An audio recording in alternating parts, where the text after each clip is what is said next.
Today we're going to talk about how to find coordinate points and the domain and range of a function just by looking at the graph of the function.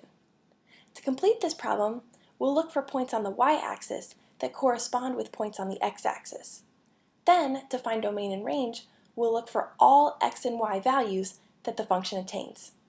And in this particular problem, we've been asked to find f of 1 and f of 5, as well as the domain and range based on the graph of the function. So the first part, finding f of 1 and f of 5, is just interpreting values from the graph. When we're asked to find f of 1 and f of 5, all we'll be doing is looking at the y value for the function when x is equal to 1 and 5. So for example, f of 1, we can locate the point on the x-axis where x equals 1. So that's this point right here.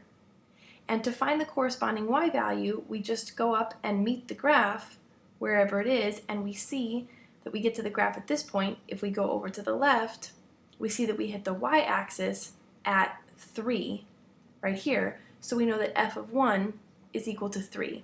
And this basically means that we have the coordinate point 1, 3, where x is 1 and y is 3, on the graph of our function. So same thing here with f of 5. We find the point along the x-axis where x is equal to 5, and we go down in this case to meet our function. So we come down here to meet our function, and if we come back over to the y-axis, we see that we'll run into approximately -2. I haven't drawn this graph perfectly, but the idea is we run into -2 here on the y-axis, so we get -2 for f of 5. And that tells us that we have a coordinate point on the graph of our function of 5, -2. That means that when we plug in 5 to our function, we'll get back a value of -2, or when we plug in 1 to our function, we'll get back a value of 3. So now when we talk about domain and range, we want to define that domain is all of the x values for which the function is defined. So we just need to give a list or a range of all x values that this function could possibly attain. And if we look at the graph of this function here, we can see that the smallest x value it attains is x equals 0, right? There are no x values to the left of this point for which the function is defined. This is where the function starts on the left-hand side.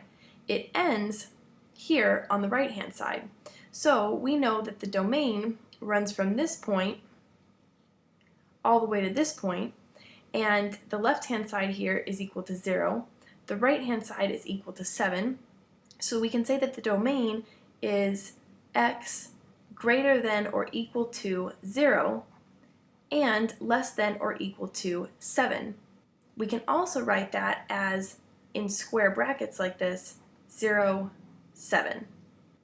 Now the range is the corresponding set of y values that the function can attain based on the domain that we've already defined.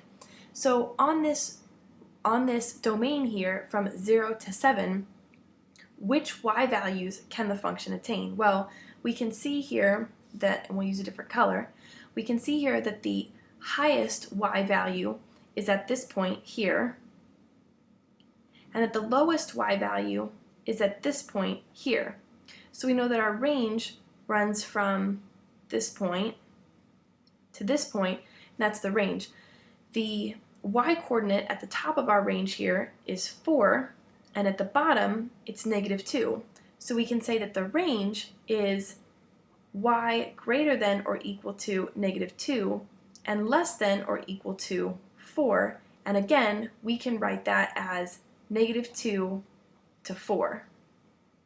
And that's all there is to it. That's how you can find coordinate points or values from your function and domain and range from your function just by looking at the graph of the function, even when you don't have the function's equation.